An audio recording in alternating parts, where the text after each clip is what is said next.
উৎস নিচে যাওয়ার কিছুক্ষণ পর কেউ একজন রুমের দরজায় নক করলো। রূপকথা সেদিকে না তাকিয়েই বলল, দরজা খোলা আছে, আসুন। পরক্ষণেই দরজা ঠেলে একজন সার্ভেন্ট হাতে ট্রে নিয়ে ভেতরে প্রবেশ করলো। বলল, ম্যাম, স্যার বলেছে খাবারগুলো খেয়ে নিতে। রূপকথা জিজ্ঞেস করলো, আপনাদের স্যার কোথায়? সার্ভেন্ট বলল, উনি স্টাডি রুমে আছেন ম্যাম, ডেকে দিব? রূপকথা বলল, না না, এমনি জিজ্ঞেস করছি। সার্ভেন্ট বলল, আর কিছু লাগবে ম্যাম? রূপকথা বলল, গরম পানির ব্যাগ আছে, থাকলে একটু এনে দিন। সার্ভেন্ট বলল, ঠিক আছে ম্যাম, এক্ষুনি আনছি। আপনি খাবারগুলো খেয়ে নিন, আর কিছু লাগলে অবশ্যই আমাকে জানাবেন। এ বলে সার্ভেন্ট চলে গেল। রূপকথা উঠে বসলো, দেখলো ট্রেতে ফলমূল সহ এক গ্লাস গরম দুধ, ডিম সেদ্ধ, সঙ্গে কিছু ডার্ক চকলেট আর এক কাপ গ্রিন টি রাখা আছে। রূপকথা হেলান দিয়ে বসে আস্তে ধীরে খাওয়া শুরু করলো। কিছুক্ষণ পরে আবার সেই সার্ভেন্ট এসে গরম পানির ব্যাগ দিয়ে গেল। রূপকথা যেটুকু পেরেছে খেয়ে পানির ব্যাগটা পেটে চেপে শুয়ে পড়ল। সকালে তাড়াতাড়ি ওঠায় এখন ঘুম আসছে তার। রূপকথার ঘুম থেকে উঠে দেখে বিকাল 3:40 বাজে। পেটে ব্যথা এখন কিছুটা কম লাগছে। মনে মনে ভাবলো এতক্ষণে হয়ে গেছে, অথচ কেউ ডাকলো না তাকে। এরপর কিছুক্ষণ ওভাবে হ্যাং হয়ে বসে থেকে ওয়াশরুমে চলে গেল ফ্রেশ হতে। ফ্রেশ হয়ে এসে ওড়নাটা গায়ে জড়িয়ে নিচে চলে গেল। এই সময় সবাই যার যার রুমে, সার্ভেন্টরাও তাদের রুমে। রূপকথা উৎসকে খুঁজতে সকালে যে রুম পেয়েছে সে রুমে চলে গেল। গিয়ে দেখে উৎস ঘুমাচ্ছে। রূপকথা কিছুক্ষণ চুপচাপ উৎসর দিকে তাকিয়ে রইল। কি স্নিগ্ধ লাগছে, মনে হচ্ছে একটা বাচ্চা ঘুমাচ্ছে। রূপকথা এক দৃষ্টিতে অনেকক্ষণ তাকিয়ে রইল উৎসর দিকে। দিন দিন এই মানুষটার প্রতি তার মায়া বেড়েই চলেছে, কিন্তু এই মায়ার শেষ পরিণতি কি হবে তা তার জানা নেই। রূপকথা আর কিছু ভাবতে পারল না, উৎসকে ডাকলো, জাওয়াত সাহেব। প্রথম ডাকেই উৎসর ঘুম ভেঙে গেল। বরাবরই তার ঘুম পাতলা। রূপকথাকে জিজ্ঞেস করলো, কয়টা বাজে? রূপকথা বলল, 4টা বাজতে চলল। উৎস উঠে বসলো, বলল, ডাকনি কেন আমায়? রূপকথা বলল, আমি নিজেই তো মাত্র উঠেছি। উৎস জিজ্ঞেস করলো, লাঞ্চ করনি? রূপকথা বলল, আপনি করেছেন? উৎস বলল, না। রূপকথা বলল, আমিও করিনি। উঠে ফ্রেশ হয়ে নিন, খাবার বাড়ছি আমি। উৎস বলল, তুমি কষ্ট করা লাগবে না, সার্ভেন্ট কাউকে ডেকে দিলেই হবে। রূপকথা কোনো উত্তর দিল না, সোজা কিচেনে চলে গেল। খাবারগুলো ওভেনে দিয়ে দেখে এখনো গরম আছে, তাই আর গরম করলো না। বেড়ে টেবিলে নিয়ে রাখলো। ততক্ষণে উৎস ফ্রেশ হয়ে চলে আসলো। এরপর দুজন বসে খাওয়া শুরু করলো। রূপকথা উৎসকে বলল, বাসায় কেউ নেই নাকি? উৎস বলল, জানি না, আছে হয়তো যার যার রুমে। রূপকথা বলল, আমাকে একটা ফেসবুক খুলে দিয়েন। উৎস বলল, কি জন্য? রূপকথা বলল, এটা কোনো প্রশ্ন হলো? আমার সব ফ্রেন্ডদের ফেসবুক আইডি আছে, আমার নেই শুধু। উৎস একটু ভেবে বলল, ঠিক আছে, খুলে দিব। রূপকথা আর কিছু বলল না। দুজনের খাওয়া শেষ হতে প্লেট বাটিগুলো কিচেনে নিয়ে রেখে আসলো। উৎস রূপকথার আগে রুমে চলে এসেছে। রূপকথা রুমে এসে উৎসকে ফোনটা দিয়ে বলল, এই নিন। উৎস জিজ্ঞেস করলো, কি করব? রূপকথা বলল, ফেসবুক আইডি খুলে দিবেন বলেছিলেন, ভুলে গেছেন? উৎস জিজ্ঞেস করলো, ফেসবুক আইডি খুলতেই হবে? রূপকথা বলল, অবশ্যই। উৎস বলল, না খুললে হয় না? রূপকথা বলল, অবশ্যই না। উৎস আর কিছু না বলে মোবাইলটা নিল। রূপকথাকে জিজ্ঞেস করলো, কি নাম দিব? রূপকথা বলল, রূহকথা আহসান। কিছুক্ষণ পর উৎস ফোনটা রূপকথার হাতে দিয়ে বলল, নাও। রূপকথা ফোনটা হাতে নিয়ে ঘাটাঘাটি করে দেখে উৎস সত্যিই তাকে ফেসবুক আইডি খুলে দিয়েছে। রূপকথা জিজ্ঞেস করলো, আপনার আইডির নাম কি? উৎস বলল, আমার নামই। রূপকথা আইডি খুঁজে বের করলো, প্রোফাইলে উৎসের ছবি দেওয়া। কোনো অনুষ্ঠানে বক্তব্য দিচ্ছিল। রূপকথা রিকোয়েস্ট দিয়ে বলল, রিকোয়েস্ট দিয়েছি, একসেপ্ট করুন। উৎস বলল, ফেসবুকে ঢুকলে তখন ভেবে দেখব। রূপকথা জিজ্ঞেস করলো, কি ভেবে দেখবেন? উৎস বলল, রিকোয়েস্ট একসেপ্ট করা যায় কি না সেটা। রূপকথা বলল, নাটকের শেষ নয়, এক্ষুনি একসেপ্ট করুন বলছি। উৎস শেষে না পেরে রূপকথার জোড়াজুড়িতে ফেসবুকে ঢুকে রিকোয়েস্টটা একসেপ্ট করলো। রূপকথা মোবাইলটা নিয়ে শুয়ে পড়ল। এরপর ওয়াহি আর ইতুর আইডি খুঁজে রিকোয়েস্ট দিল। ওদের আইডি থেকে ক্লাসের বাকি মেয়েদের আইডি খুঁজে খুঁজে বের করে রিকোয়েস্ট দিল। দেখা গেল কিছুক্ষণের মধ্যেই তার ফ্রেন্ড সংখ্যা 33 ছাড়িয়ে গেছে। রাতে রূপকথা উৎস আর তার কিছু ছবি স্টোরিতে দিল। স্টোরি দেখে সবাই অবাক হচ্ছে, জনে জনে ইনবক্সে এসে জিজ্ঞেস করছে সে বিবাহিত কিনা। স্টোরিতে কারা এরা? রূপকথা সবাইকে বলছে গুগল থেকে ডাউনলোড করা ছবি। ইতু ওয়াই আর রূপকথাকে নিয়ে মেসেঞ্জারেও একটা গ্রুপ খুললো। গ্রুপে রূপকথাকে বলল, কি রে, তোর আইডিতে দেখছি উৎস যাওয়াত অ্যাড আছে। রূপকথা জিজ্ঞেস করলো, উনাকে চিনিস নাকি? ওয়াহি বলল, না চেনার কি আছে, উনি তো আমাদের কলেজের সভাপতি। প্রতি বছর আর্থিক দুর্বল স্টুডেন্টদের জন্য অনেক টাকা পয়সা দেন। রূপকথা আজকেই প্রথম শুনলো এই কথা। বলল, তাই নাকি? ইতু বলল, হ্যাঁ, কিন্তু তোর সঙ্গে কিভাবে অ্যাড হলো উনি? রূপকথা বলল, রিকোয়েস্ট দিয়েছি, একসেপ্ট করেছে, এই আর কি। ইতু বলল, কিন্তু উনি তো কারো রিকোয়েস্ট একসেপ্ট করেন না। আমি আর ওয়াহি তো আগে প্রতিদিন সকাল বিকালে রিকোয়েস্ট দিতাম, শেষে বিরক্ত হয়ে রিকোয়েস্ট তুলে নিয়েছি। কিন্তু তোর রিকোয়েস্ট কিভাবে অ্যাকসেপ্ট করলো বুঝলাম না। রূপকথা বলল, আমিও বুঝতে পারছি না, মনে হয় ভুলে অ্যাকসেপ্ট করেছে, থাক বাদ দে। রাত 9টার দিকে উৎস স্টাডি রুমে কাজ করছিল আর রূপকথা বারান্দার দোলনায় বসে রিলস দেখছিল। এমন সময় একটা অপরিচিত নাম্বার থেকে হোয়াটসঅ্যাপে মেসেজ আসলো। রূপকথা মেসেজটা সিন করে দেখলো অপরিচিত ব্যক্তিটা তাকে জিজ্ঞেস করছে, কেমন আছো? রূপকথা নাম্বারটা কিছুতেই চিনতে পারলো না। আবার তার নাম্বার অপরিচিত কারো কাছে যাওয়ার কথা নয়। পরিচিত কেউ ভেবে রিপ্লাই দিল, আলহামদুলিল্লাহ ভালো, চিনতে পারলাম না, পরিচয় দিলে ভালো হতো। অপরিচিত ব্যক্তিটি রিপ্লাই দিল, শরীর খারাপ শুনলাম, আগের থেকে বেটার লাগছে। রূপকথা বলল, পরিচয় দিন, কে আপনি? অপরিচিত ব্যক্তিটি বলল, হয়তো তোমার পরিচিত কেউ। রূপকথা এবার বিরক্ত হলো, বলল, পরিচয় না দিলে ব্লগ লিস্টে ঠাঁই হবে। অপরিচিত ব্যক্তিটি বলল, আমি জানি তুমি ব্লগ দিবে না। রূপকথা বলল, ঠিক আছে, দিয়ে দেখাই তাহলে। অপরিচিত ব্যক্তিটি বলল, না, দেখতে চায় না। রূপকথা আর কোনো মেসেজ সিন করলো না। সে শিওর এটা তার পরিচিত কেউ, তাই মজা করছে। পরদিন সকালে রূপকথা সকাল 10টায় ঘুম থেকে উঠে দেখে তার জন্য একটা পার্সেল এসেছে। দারোয়ান এসে বাসায় দিয়ে গেছে। এরপর একজন সার্ভেন্ট এসে রূপকথার রুমে রেখে গেছে। উৎস ততক্ষণে অফিসে চলে গেছে। রূপকথা উঠে ফ্রেশ হয়ে নাস্তা করে নিল। এরপর রুমে এসে পার্সেলটা খুলতে বসলো। পার্সেলটা খুলে রূপকথা ভীষণ অবাক হলো, এমন কিছু সে মোটেও আশা করেনি। রূপকথা পার্সেলটা খুলে দেখে তার মধ্যে একটা চিরকুট, 3টা 3 কালারের গোলাপ, সঙ্গে অনেক রকমের চকলেট।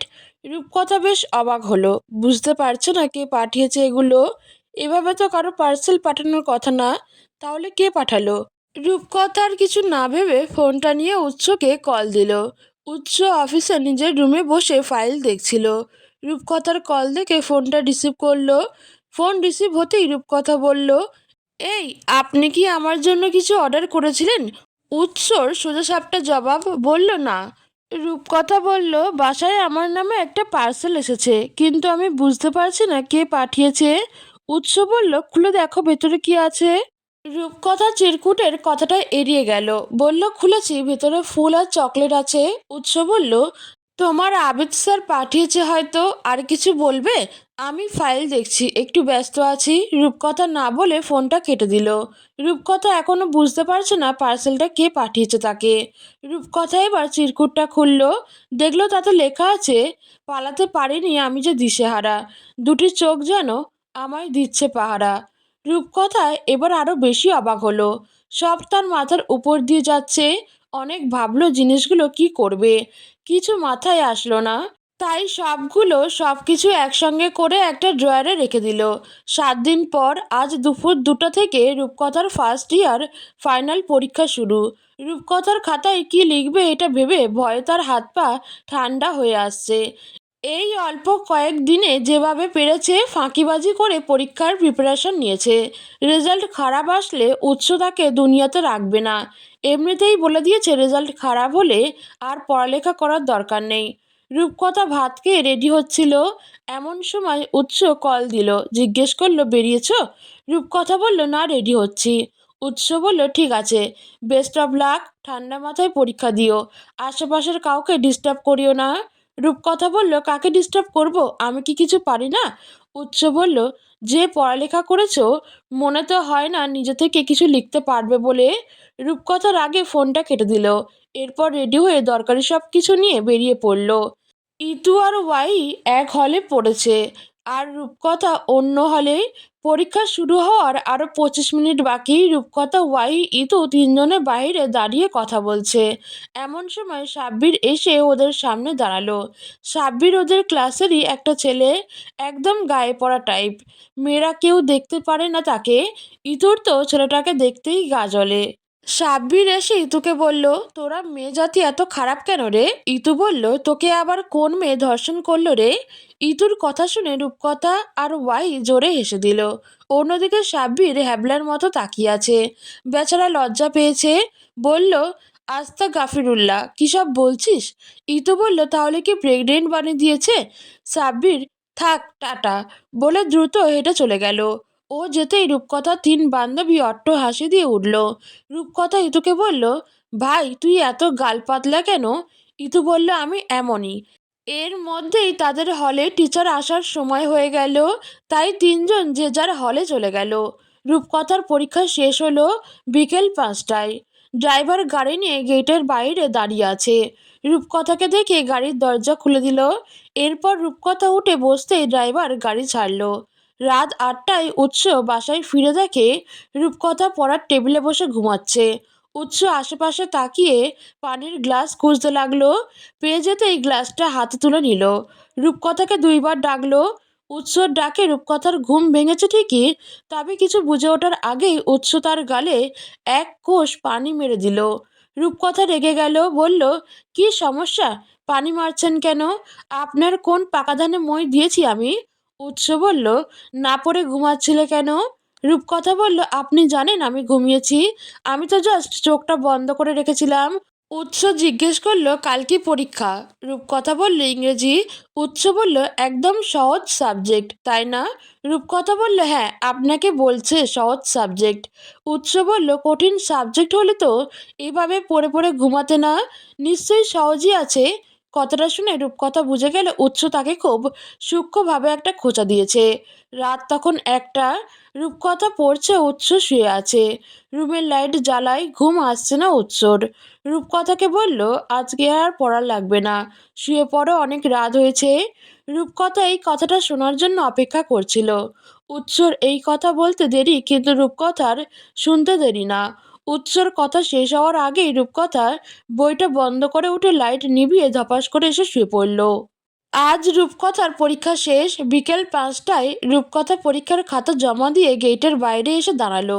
ড্রাইভার প্রতিদিনের মতো আগে থেকেই গাড়ি নিয়ে এসে দাঁড়িয়ে থাকে, কিন্তু আজকের এখনও আসেনি।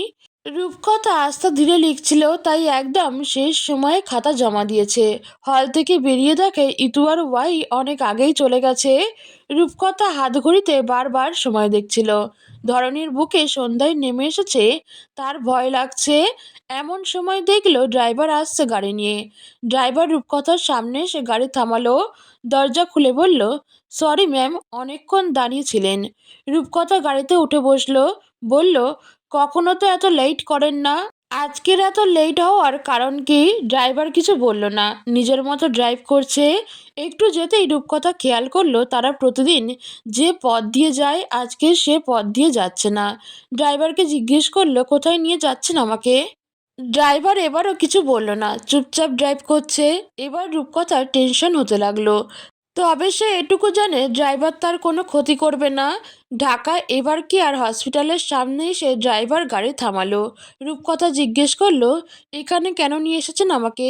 দেখুন, আমার ধৈর্যের পরীক্ষা নেবেন না, আমি কিন্তু আপনার স্যারকে কল দিতে বাধ্য হব। ড্রাইভার বলল, প্লিজ ম্যাম, ভেতরে চলুন। রূপকথা বলল, কেন ভেতরে যাব না আমি? ড্রাইভার বলল, ভেতরে গেলেই আপনি সব বুঝতে পারবেন ম্যাম। রূপকথা একটু ভেবে বলল, ঠিক আছে চলুন। ড্রাইভারের সঙ্গে ভেতরে চলে গেল রূপকথা। এরপর লিফটে উঠে 9 তলায় চলে গেল। রূপকথার পা চলছেই না, ভয়ে তার হাত পা ঠান্ডা হয়ে আসছে। লিফট থেকে নামতেই দেখে করিডরে কালো পোশাক পরা গার্ডরা সারিবদ্ধ হয়ে দাঁড়িয়ে আছে। অন্যদিকে করিডরের চেয়ারগুলোতে আয়েশা বেগম আর ফারুক সাহেব বসে আছে। সঙ্গে ফারুক সাহেবের ভাই ফয়সালা আর তার স্ত্রী জিনিয়াও আছে। আয়েশা বেগম জিনিয়ার কাঁধে মাথা রেখে কান্না করছে। সবকিছু দেখে রূপকথার মাথা কাজ করছে না, কেমন যেন জ্ঞানশূন্য লাগছে তার। রূপকথা আয়েশা বেগমের কাছে গিয়ে ডাকলো, মা। আয়েশা বেগম রূপকথাকে দেখে উঠে দাঁড়ালো, এরপর ওকে জড়িয়ে ধরে আবারও কান্না করতে লাগলো। রূপকথারও চোখে পানি টলমল করছে, ইতিমধ্যেই চোখ লাল বর্ণ ধারণ করেছে। ভয়ে ভয়ে জিজ্ঞেস করলো, আপনার বড় ছেলে কোথায় মা? আয়েশা বেগম কিছু বলছে না, শুধু কান্না করছে। রূপকথার এবার আরো বেশি মাথা খারাপ লাগছে। আয়েশা বেগমের বাহু ধরে ঝাঁকি দিয়ে চিৎকার করে বলল, কি হলো, কথা বলছেন না কেন? উৎস কোথায় বলুন? আয়েশা বেগম আঙুলের ইশারায় একটা কেবিন দেখিয়ে দিল। মুহূর্তেই রূপকথা তার বাহু ছেড়ে দিল, ক্লান্ত কণ্ঠে বলল, না। রূপকথা ফারুক সাহেবের কাছে গিয়ে তাকে বলল, বাবা প্লিজ আপনি অন্তত চুপ করে থাকবেন না? আমি এত টেনশন আর নিতে পারছি না, প্লিজ ওনার কি হয়েছে বলুন। ফারুক সাহেব রূপকথাকে নিজের পাশে বসিয়ে মাথায় হাত দিয়ে জিজ্ঞেস করলো, পরীক্ষা কেমন হয়েছে? রূপকথা চোখের পানিটুকু মুছে বলল, আমার উত্তর তো এটা না বাবা। ফারুক সাহেব বলল, দুপুর 1টার দিকে উৎসকে কারা যেন গুলি করে পালিয়েছে, গুলিটা উৎসর পেটে এসে লেগেছে। কথাটা শুনে রূপকথার পায়ের নিচের মাটি সরে গেল, মস্তিষ্ক কেমন ফাঁকা ফাঁকা লাগছে। এ কি শুনছে সে? আর কিছু ভাবতে পারল না, তার আগেই উজানের চাচি জিনিয়ার গায়ে ঢলে পড়ল মেয়েটা। জিনিয়া রূপকথাকে বুকে জড়িয়ে নিল, বলল, তাড়াতাড়ি পানি নিয়ে এসো কেউ। একজন গার্ড এসে দ্রুত একটা পানির বোতল এগিয়ে দিল। জিনিয়া রূপকথার চোখে মুখে পানির ছিটে দিতেই তার জ্ঞান ফিরে আসলো, কান্না করতে করতে বলল, আমি ওনাকে একবার দেখতে যেতে চাই প্লিজ। জিনিয়া বলল, কিন্তু এখন তো ডাক্তাররা ভিতরে কাউকে অ্যালাউ করবে না মা। রূপকথা বলল, প্লিজ একবার শুধু চোখের দেখাটা দেখবো। জিনিয়া তার হাজবেন্ডকে বলল, ফয়সাল একটু দেখো তো কোনোভাবে ব্যবস্থা করা যায় কি না। রূপকথা গা অস্বাভাবিকভাবে কাঁপছে। জিনিয়া বলল, চলো তোমাকে কিছু খাইয়ে দেই, তোমার শরীর অনেক উইক, দেখো কিভাবে কাঁপছো। রূপকথা বলল, কিচ্ছু খাবো না, দয়া করে জোর করবেন না। জিনিয়াও আর জোর করল না। জিনিয়া ফয়সাল দম্পতির এক ছেলে এক মেয়ে। ছেলে ফারাজ এবার ক্লাস 10-এ, আর মেয়ে ইনায়া এবার ক্লাস 8-এ। এখন বাজে রাত 8টা। রূপকথা উৎসর কেবিনের বাইরে আয়েশা বেগমের কাঁধে মাথা রেখে বসে আছে, পরনে এখনও সেই কলেজের ড্রেস। ডাক্তারদের অনেক রিকোয়েস্ট করেও রূপকথা ভেতরে যেতে পারল না। তারা স্পষ্ট জানিয়ে দিয়েছে, জ্ঞান না ফেরা পর্যন্ত তারা ভেতরে কাউকে অ্যালাউ করবে না। আয়েশা বেগম বলল, রূপকথা মা, বাসায় গিয়ে চেঞ্জ করে কিছু খেয়ে আসো, এভাবে থাকলে অসুস্থ হয়ে যাবে। রূপকথা কিছু বলছে না, চুপচাপ আগের মতো বসে আছে। আয়েশা বেগম একটু ঝাঁকি দিয়ে বলল, শুনছো আমি কি বলছি? রূপকথা বলল, হুম। আয়েশা বেগম বলল, যাও আমি ড্রাইভারকে বলে দিচ্ছি। রূপকথা বলল, আগে ওনার জ্ঞান ফিরুক। আয়েশা বেগম বলল, জ্ঞান ফিরলে আমি তোমাকে জানাবো, এখন যাও। রূপকথা কিছু বলছে না, খিদে তার পেট মাথা সব একসঙ্গে গোলাচ্ছে। পরীক্ষার হলে যাওয়ার আগে একটু ফল খেয়ে গিয়েছিল, আজকের ভাতও খেয়ে যায়নি। পেটে খিদে থাকার পরও তার গলা দিয়ে খাবার নামছে না। রাত 9টার দিকে উৎসর চাচা চাচি আসলো। আসার সময় রূপকথার জন্য জামা কাপড় নিয়ে এসেছে। জিনিয়া রূপকথাকে বলল, এটা তো তোমার জামা কাপড় আছে, চেঞ্জ করে নাও, বাইরের জামা কাপড় নিয়ে এতক্ষণ থাকতে নেই, পরে অসুস্থ হয়ে যাবে। রূপকথা জিজ্ঞেস করলো, কোথায় চেঞ্জ করব? জিনিয়া বলল, এসো আমার সাথে। রূপকথা জিনিয়ার সঙ্গে চলে গেল, এরপর চেঞ্জ করে ফিরে আসলো। জিনিয়া বলল, কি খাবে বলো, আমি নিজে হাতে খাইয়ে দিব তোমায়। রূপকথা বলল, ওনার জ্ঞান ফিরুক আগে। জিনিয়া বলল, তুমি না খেয়ে থাকলে কি উৎসর জ্ঞান ফিরে আসবে? আসবে না তো, উল্টো কি হবে জানো, নিজেও অসুস্থ হয়ে পড়বে, তখন উৎসর সেবা কে করবে? রূপকথা কিছু বলছে না। জিনিয়া বলল, কান্না করতে করতে চোখ মুখের কি অবস্থা করেছে দেখেছো? আর কেঁদো না, আল্লাহর কাছে দোয়া করো শুধু, আল্লাহ যেন তোমার হাজব্যান্ডকে তাড়াতাড়ি সুস্থ করে তোলে। রূপকথা কিছু বলছে না, তার বুক ধড়ফড় করছে, বারবার ভাবছে উৎসর কিছু হয়ে গেলে তার কি হবে। এখন তো উৎসই তার আশ্রয়স্থল। উৎসর কেবিন থেকে কয়েকজন ডাক্তার বের হতেই উৎসর চাচা ফয়সাল সাহেব জিজ্ঞেস করলো, ডক্টর উৎস কেমন আছে এখন? একজন ডাক্তার জানালো, এখনো কিছু বলতে পারছে না, জ্ঞান ফেরার পরই বলা যাবে তার শারীরিক কন্ডিশন। রূপকথা জিজ্ঞেস করলো, জ্ঞান কখন ফিরবে? ডাক্তার বলল, তা তো নির্দিষ্ট করে বলতে পারছি না, তবে 24 ঘন্টার মধ্যে জ্ঞান ফেরার সম্ভাবনা আছে। ডাক্তাররা চলে গেল। রূপকথা আয়েশা বেগম আর ফারুক সাহেবকে বলল, আপনারা এবার বাসায় চলে যান, দরকার হলে সকালে আবার আসবেন। দুজনের কেউই রাত জাগতে পারে না, রাত জাগলেই অসুস্থ হয়ে পড়ে, তাই রূপকথা তাদের বাসায় পাঠানোর জন্য এত জোরাজুরি করছে। আয়েশা বেগম বলল, আমার ছেলে হসপিটালের বেডে শুয়ে মৃত্যুর সঙ্গে লড়াই করছে, বাসায় গেলে কি আমার ঘুম আসবে?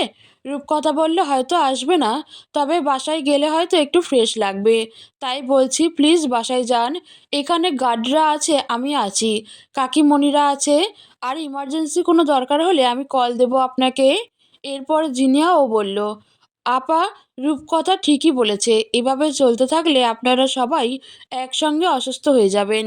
তখন কে কাকে দেখবে বলেন তো? সবাই মিলে অনেক জোরাজুরি করে দুজনকে বাসায় পাঠিয়ে দিল। তারা হসপিটাল থেকে বের হতেই রূপকথা গার্ডদের সামনে গিয়ে দাঁড়ালো। তাকে দেখে সবাই চোখ নিচে নামিয়ে দিল। উৎসর সঙ্গে যে ছেলেটা সবসময় থাকে, রূপকথা তাকে জিজ্ঞেস করলো, আপনারা এতজন গার্ড থাকতে এমন কিছু কিভাবে হয়? কেউ কিছু বলছে না, সবাই চুপচাপ। রূপকথা এবার চিৎকার করে বলল, কি সমস্যা, কেউ জবাব দিচ্ছেন না কেন? রূপকথার এই রূপ দেখে জিনিয়া দ্রুত তার দিকে এগিয়ে এলো, বলল, উৎস কাউকে না জানিয়ে একাই বের হয়েছিল, গার্ডরা কেউ জানতো না উৎস যে বেরিয়েছিল। রূপকথা জিনিয়ার কথায় কিছুটা ক্ষান্ত হলো। গার্ডদের বলল, কে বা কারা গুলি করেছে কিছু জানতে পেরেছেন? উৎসর সঙ্গে থাকা ছেলেটার নাম সাদিক। সাদিক এবার জবাব দিল, ম্যাম, আমাদের আপনাকে এসব সম্পর্কে কিছু বলার অনুমতি নেই, স্যারের নিষেধ আছে। হসপিটালে আনার সময়ও স্যার গাড়িতে বারবার বলেছে আপনাকে যেন এসবে না জড়াই। রূপকথা বলল, আপনি কি চান আপনাদের স্যারের জ্ঞান ফেরার পরে আমি তার সাথে সিন ক্রিয়েট করি? সাদিক মাথা নাড়িয়ে বলল, না ম্যাম। রূপকথা বলল, তাহলে যা জানতে চাইছি ভালোই ভালোই উত্তর দিন। সাদিক বলল, জি ম্যাডাম, সব জানতে পেরেছি। যার কথায় স্যারের উপর হামলা করা হয়েছে সে রাশিয়ার একজন নামকরা বিজনেসম্যান, নাম রুস্তম আসকার। একসময় লোকটা স্যারের বিজনেস পার্টনার ছিল, পরে স্যার যখন জানতে পারে লোকটা বিভিন্ন ধরনের অনৈতিক কাজের সঙ্গে জড়িত, তখন স্যার তার সঙ্গে পার্টনারশিপ বাতিল করে। স্যারের দেখাদেখিতে আরও বড় বড় অনেক বিজনেসম্যানরাও রুস্তমের সঙ্গে পার্টনারশিপ বাতিল করেছে। এ থেকেই লোকটা স্যারের ক্ষতি করার চেষ্টায় আছে। এর আগেও কয়েকবার হামলা চালানোর চেষ্টা করেছিল, তবে আমরা গার্ডরা ছিলাম বলে স্যারের তেমন কোনো ক্ষতি করতে পারিনি। এক নিঃশ্বাসে কথাগুলো বলে হাঁপিয়ে গেল সাদিক নামের ছেলেটা। রূপকথা বলল, আপনাদের স্যার লোকটার বিরুদ্ধে কোনো ব্যবস্থা নেয় না কেন? সাদিক বলল, নিলেও কোনো কাজ হয় না ম্যাম। রূপকথা আর কিছু বলল না, চুপচাপ চেয়ারে বসে উৎসর জ্ঞান ফেরার অপেক্ষা করতে লাগলো। ভোর 4:30। রূপকথার পাশে বসেই জিনিয়া আর ফয়সাল সাহেব ঘুমিয়ে পড়েছে। রূপকথা এক দৃষ্টিতে দেয়াল ঘড়িটার দিকে তাকিয়ে আছে, বারবার ভাবছে উৎসর কিছু হয়ে গেলে তার কি হবে। একজন নার্স উৎসর কেবিন থেকে বেরিয়ে রূপকথাকে বলল, ম্যাম, স্যারের জ্ঞান ফিরেছে। কথাটা শুনে খুশিতে খুশিতে রূপকথার চোখ দিয়ে এক ফোঁটা পানি গড়িয়ে পড়ল। বলল, আলহামদুলিল্লাহ, আলা কুল্লি হাল। এরপর নার্সকে জিজ্ঞেস করলো, দেখা করতে পারবো? নার্স বলল, পারবেন, তবে খেয়াল রাখবেন স্যার যেন কোনোভাবে হাইপার না হয়। রূপকথা বলল, আচ্ছা। রূপকথা ধীর পায়ে হেঁটে উৎসর কেবিনে ঢুকলো। দেখলো উৎস বেডে শুয়ে দরজার দিকে তাকিয়ে আছে, পরনে তার সাদা হসপিটালের ড্রেস। রূপকথা গিয়ে উৎসর পাশে দাঁড়ালো। উৎসর ফ্যাকাশে মুখ দেখে তার ভীষণ কান্না আসছে। গুলিটা উৎসর পেটের বাম সাইডে লেগেছে, যার জন্য বাম হাত নাড়াচাড়া করতে পারছে না। ডান হাত দিয়ে রূপকথার একটা হাত ধরে তার পাশে বসালো। রূপকথার চোখ দিয়ে নিঃশব্দে কয়েক ফোঁটা পানি গড়িয়ে পড়ল। অনেক চেষ্টা করেও চোখের পানি আটকাতে পারল না মেয়েটা। উৎস বলল, কান্না করছো কেন? রূপকথা বলল, আপনার কি খুব ব্যথা লাগছে? উৎস বলল, এই যে দেখো, ঠিক আছে আমি। অযথা চিন্তা করে নিজের কি হাল করেছো আয়নায় দেখেছো? রূপকথা বলল, কেমন ঠিক আছেন তা তো দেখতেই পারছি আমি। উৎস জিজ্ঞেস করলো, পরীক্ষা কেমন হয়েছে? রূপকথা বলল, আপনি পরীক্ষার চিন্তা করছেন? উৎস বলল, না, তোমার ভবিষ্যতের। রূপকথা জিজ্ঞেস করলো, আপনি গার্ড না নিয়ে কেন বের হয়েছিলেন? উৎস বলল, আমি জানতাম না এমন কিছু হয়ে যাবে। রূপকথা বলল, বিপদ বলে কয়ে আসে? উৎস বলল, না। রূপকথা অভিমান করে বলল, তাহলে সাবধানে থাকলেন না কেন? এ বলে রূপকথা এবার শব্দ করে কান্না করে দিল। উৎস চুপচাপ রূপকথার হাত ধরে তার মুখ পানে চেয়ে আছে। উৎস গুলিকে যখন মাটিতে লুটিয়ে পড়েছিল, তখনও সে সবার আগে রূপকথার কথা চিন্তা করেছিল। বারবার রূপকথার হাস্যোজ্জ্বল মুখটা তার চোখের সামনে ভেসে উঠছিল। এসব ভাবতে ভাবতে উৎস কি মনে করে যেন রূপকথার হাত ছেড়ে তাকে নিজের ডান পাঁজরে জড়িয়ে নিল। এতে রূপকথার কান্নার বেগ আরো বেড়ে গেল। বলল, আপনি একটাবার চিন্তা করলেন না আপনার কিছু হয়ে গেলে আমার কি হবে? উৎস বলল, এই নিষ্ঠুর পৃথিবীতে তোমার শক্তপোক্ত একটা ঠাঁই না করে মরছি না আমি। তুমি চিন্তা করো না। রূপকথা নাক টেনে বলল, শুধু বাজে কথা। এমন সময় কেবিনে তিনজন ডাক্তার সহ একজন নার্স প্রবেশ করলো। রূপকথার উৎসকে এত কাছাকাছি দেখে তারা বিব্রত হলো। তাদের দেখে রূপকথা উৎসর থেকে সরে আসলো। রূপকথাও ভীষণ লজ্জা পেল। ডাক্তারদের সাথে আসা নার্সটা মুখ টিপে হাসছে। ডাক্তাররা উৎসকে চেক আপ করে বলল, আল্লাহর অশেষ রহমত যে গুলিটা আরেকটু উপরে লাগেনি। উৎস জিজ্ঞেস করলো, হসপিটালে আর কয়দিন থাকতে হবে? ডাক্তার বলল, সেটা আপনার শারীরিক কন্ডিশনের উপর নির্ভর করছে, তবে বেশ কয়েকদিন একদম বেড রেস্টে থাকতে হবে। এরপর রূপকথাকে বলল, পেশেন্টের এত কাছে যাবেন না, এতে ওনার ক্ষতি হতে পারে। রূপকথা বলল, সরি, বুঝতে পারিনি। ডাক্তার বলল, ইটস ওকে, এটাই স্বাভাবিক ব্যাপার। তবে এখন ওনার যা শারীরিক কন্ডিশন, এতে এটা কিছুটা ঝুঁকির। রূপকথা বলল, জি, বুঝতে পেরেছি। এরপর রূপকথা ছাড়া বাকি সবাই কেবিন থেকে বেরিয়ে গেল। উৎস রূপকথাকে জিজ্ঞেস করলো, কিছু খেয়েছিলে? চেহারা দেখে তো মনে হচ্ছে না দুপুরে থেকে পেটে কিছু পড়েছে বলে। রূপকথা বলল, খিদে নেই। উৎস বলল, আমার ফোনটা কোথায়? রূপকথা বলল, কাকিমণির কাছে। উৎস জিজ্ঞেস করলো, কাকি এসেছে? বাইরে কে কে আছে এখন? রূপকথা বলল, কাকা কাকি। উৎস জিজ্ঞেস করলো, আম্মা আব্বা আসেনি? রূপকথা বলল, ছিল। রাত 9টার দিকেই আমি জোর করে বাসায় পাঠিয়ে দিয়েছি। উৎস বলল, উদয় আসেনি? রূপকথা বলল, জানি না, দেখিনি আমি। উৎস বলল, ঠিক আছে, আমার ফোনটা নিয়ে এসো। রূপকথা গিয়ে জিনিয়ার পাশ থেকে উৎসর ফোনটা নিয়ে আসলো। জিনিয়া ফয়সাল সাহেবের কাঁধে মাথা রেখে ঘুমাচ্ছে। তার পাশেই উৎসর মোবাইল ছিল। উৎস রূপকথার হাত থেকে ফোনটা নিয়ে কাউকে কল দিল। ওপাশের ব্যক্তিটা কল রিসিভ করতেই উৎস বলল, সাদিক কোথায় তুমি? সাদিক বলল, স্যার আপনি ঠিক আছেন? উৎস বলল, আছি একরকম, কোথায় তুমি? সাদিক বলল, এই তো স্যার, আমি তো আপনার কেবিনের বাইরেই দাঁড়িয়ে আছি। উৎস বলল, তোমার ম্যামের জন্য খাবার নিয়ে কেবিনে এসো। সাদিক বলল, কি নিয়ে আসবো স্যার? উৎস বলল, এত রাতে যা পাও। সাদিক বলল, ওকে স্যার। উৎস কল কেটে মোবাইলটা পাশে টি টেবিলটায় রাখলো। রূপকথা বলল, অযথা খাবার আনতে বললেন। সত্যি বলছি, আমার একটুও খিদে নেই। উৎস কিছু বলল না। রূপকথা বলল, আমি বাইরে আছি, কোনো দরকার হলে ডাক দিয়েন। উৎস বলল, দাঁড়াও, কোথায় যাচ্ছ তুমি? রূপকথা বলল, বাইরেই আছি।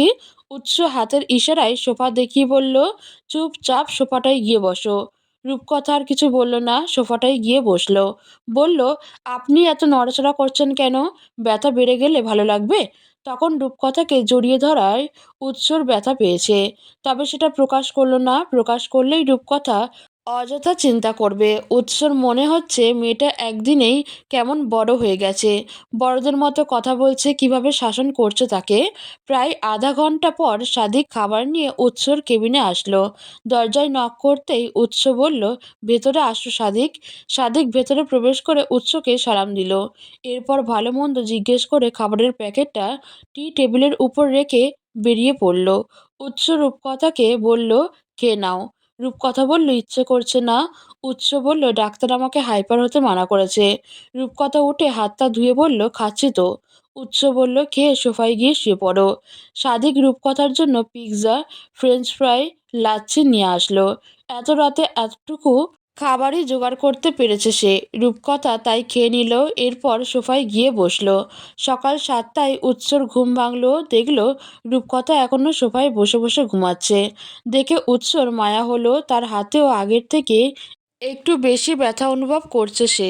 ৮টায় ডাক্তার আসবে তাকে চেক আপ করতে। উৎস রূপকথাকে দেখছিল, এমন সময় দরজা ঠেলে জিনিয়া প্রবেশ করলো। উৎসকে দেখে বলল, কেমন লাগছে এখন? উৎস বলল, ঠিক আছি, তবে হাতে একটু ব্যথা লাগছে।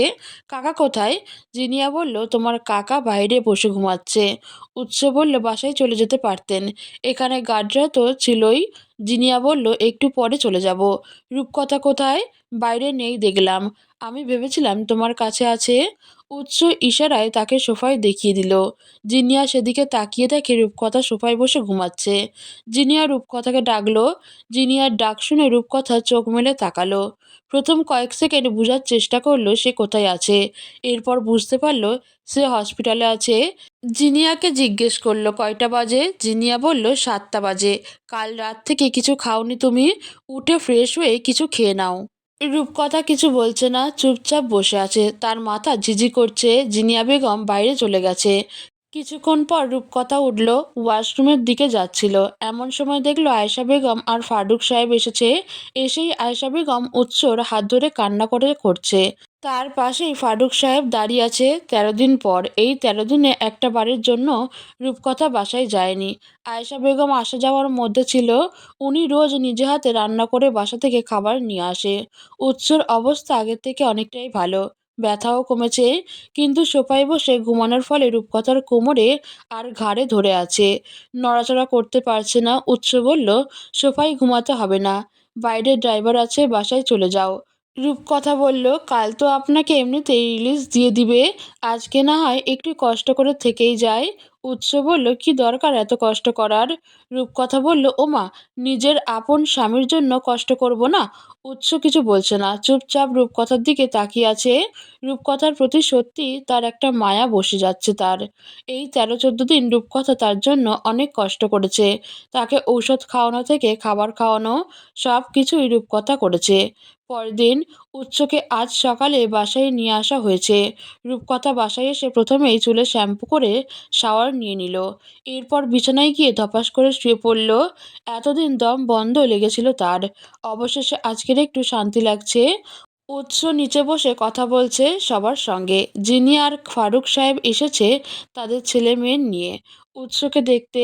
আজকের আবার উৎসর খালা, মামা, মামি, নানি ওনারাও আসবে উৎসকে দেখতে। এতদিন হসপিটালে ডাক্তাররা বাইরের তেমন কাউকে অ্যালাউ করেনি, তাই কেউ উৎসকে দেখতে যেতে পারেনি। রূপকথা বিছানায় উপুড় হয়ে শুয়েছিল। কোমরের একটু উপরে ব্যথা লাগছে তার। ব্যথায় অবস্থা খারাপ। হসপিটাল থেকে বাসায় আসার পর ব্যথা আরও বেড়ে গেছে। উৎস রুমে এসে দেখে রূপকথা উপুড় হয়ে শুয়ে আছে। জিজ্ঞেস করলো, কি হয়েছে, এভাবে শুয়েছো কেন? রূপকথা বলল, কোমরে ব্যথা করছে। উৎস বলল, মেডিসিন নিচ্ছ না? রূপকথা বলল, নিচ্ছি তো, তারপরও ব্যথা কমছে না। উৎস বলল, ড্রয়ারে বাম আছে, বাম লাগিয়ে নাও। রূপকথা বলল, ইস না, বামের গন্ধ সহ্য হয় না আমার, হাতে কেমন গন্ধ হয়ে যায়। উৎস বলল, আচ্ছা, আমি ফাতেমাকে বলছি লাগিয়ে দিতে। রূপকথা উঠে দাঁড়ালো, বলল, না। এরপর কণ্ঠটা একটু নরম করে বলল, সত্যি বলছি, আমার বামের গন্ধ সহ্য হয় না। উৎস কিছু না বলে ফাতেমাকে ডাকলো। ফাতেমা নিচে কাজ করছিল। উৎস ডাক শুনে রুমের বাইরে এসে বলল, স্যার আসবো? উৎস বলল, কাম। ফাতেমা বলল, কিছু লাগবে স্যার? উৎস ড্রয়ার থেকে বামটা বের করে বিছানার পাশে টি টেবিলটায় রাখলো। এরপর ফাতেমাকে বলল, এটা রূপকথার কোমরে মালিশ করে দাও। ফাতেমা বলল, ওকে স্যার। ফাতেমা বামটা নিয়ে রূপকথার কাছে গিয়ে দাঁড়ালো। বলল, ম্যাম, আপনি একটু বসুন। রূপকথা বলল, না। ফাতেমা বলল, বিছানায় বসুন ম্যাম। রূপকথা বলল, প্লিজ না, আমি বাম দিব না, বামের গন্ধ আমার সহ্য হয় না। ফাতেমা দোটানায় পড়ে গেল। উৎসর দিকে তাকিয়ে জিজ্ঞেস করলো, স্যার, কি করব আমি? উৎস যখন দেখলো ফাতেমা অনেক চেষ্টা করেও পারছে না, তখন বলল, যাও তুমি। ফাতেমা ওকে স্যার বলে চলে গেল। ফাতেমা যেতে উৎস দরজা লাগিয়ে রূপকথার দিকে এগিয়ে গেল। উৎস যত সামনে আগাচ্ছে রূপকথা তত পিছনে যাচ্ছে। রূপকথা কি বলবে বুঝতে পারছে না, বোকার মতো বলল, আপনার হাতে কিন্তু ব্যথা। উৎস বামটা হাতে নিয়ে বলল, তো? রূপকথা বলল, তো মানে আপনি কি করতে চাচ্ছেন? উৎস বলল, তোমার কোমরে বাম লাগিয়ে দিতে চাচ্ছি। রূপকথা বলল, বাম লাগাবো না আমি। উৎস বলল, ঠিক আছে, কিভাবে না লাগাও আমিও দেখি। রূপকথা উৎসর একদম সামনে গিয়ে দাঁড়ালো। এরপর রূপকথার এক হাত টেনে তাকে বিছানায় বসিয়ে দিল। রূপকথা কোমরের ব্যথায় আ করে উঠল। উৎস রূপকথার পিছনে বসলো। সে নিজেও বিব্রত, কিন্তু কিছু করার নেই, এই অবাধ্য নারীকে এভাবেই তার শায়েস্তা করতে হবে। রূপকথা আজকে একটা সাদা কালারের থ্রি পিস পরেছে। উৎস রূপকথার কামিজের এক সাইডে হাত দিতে দিতেই রূপকথা উৎসর হাত ধরে ফেলল। বলল, প্লিজ আজকে না। উৎস বলল, কি আজকে না? রূপকথা বলল, আরে বলছি আজকের বাম লাগাবো না, প্লিজ। উৎস বলল, হাত ছাড়ো। উৎসর কণ্ঠে কিছু একটা ছিল, যা শুনে রূপকথা উৎসর হাত ছেড়ে দিল। রূপকথা বলল, আমার লজ্জা লাগছে। উৎস অবাক হওয়ায় ভান করে বলল, তোমার লজ্জাও আছে? রূপকথা বলল, সত্যিই লজ্জা লাগছে। এই যে দেখুন, গায়ে লাল হয়ে গেছে। উৎস দেখল সত্যি রূপকথার গাল লাল হয়ে গেছে। বলল, আচ্ছা ঠিক আছে, তুমি চোখ বন্ধ করে রাখো, আমিও চোখ বন্ধ করে রাখছি। রূপকথা একটু ভেবে বলল, আচ্ছা। রূপকথা চোখ মুখ বন্ধ করে নাকে ওড়না চেপে বসে আছে। বামের গন্ধ নাকে আসতেই তার পেট গুলিয়ে বমি আসছে। উৎস রূপকথার কামিজের এক সাইড ধরে উপরে তুলল। যদিও বা সে রূপকথাকে বলেছে চোখ বন্ধ করে রাখতে, কিন্তু সে চোখ বন্ধ রাখেনি। উৎস হাতে একটু বাম নিয়ে রূপকথার কোমরের একটু উপরে যেখানে ব্যথা করছে সেখানে লাগিয়ে দিল। উৎসর ছোঁয়া গায়ে লাগতেই রূপকথার গা শিউরে উঠল। বিছানার চাদর খামচে ধরল। জীবনে প্রথম কোনো পুরুষ তাকে এত গভীরভাবে ছুঁয়ে দিল। গা তো শিউরে উঠবেই। উৎসর কেমন যেন অন্যরকম লাগছে। না চাইতেও তার চোখ বারবার রূপকথার কোমরের একটু উপরে চলে যাচ্ছে। উৎস রূপকথার কোমরে বাম মালিশ করে সরে আসলো। রূপকথা এখনো নাকে কাপড় চেপে বসে আছে। উৎস বলল, তুমি কতক্ষণ এভাবে নাকে কাপড় ছেড়ে বসে থাকবে? রূপকথা বলল, জানি না, যতক্ষণ বামের গন্ধ লাগবে ততক্ষণ। উৎস বলল, যত সব পাগলামি। রূপকথা গাল বাঁকিয়ে বলল, ভ্যা ভ্যা ভ্যা, যান হাত ধুয়ে আসুন। উৎস ওয়াশরুমে চলে গেল হাত ধুতে। রূপকথা নাক থেকে একটু ওড়না সরাতেই তার গা গুলিয়ে বমি চলে আসছে। জীবনে এর আগে কখনো সে বাম লাগায়নি, আজকেই প্রথম। উৎস তাকে জোর করে বাম লাগিয়ে দিল। এর মধ্যে দরজায় কেউ নক করলো। রূপকথা দরজার দিকে এগিয়ে যেতে যেতে জিজ্ঞেস করলো, কে? দরজার বাইরে থেকে উৎসর কাজিন ইনায়া বলল, ভাবিমণি আমি।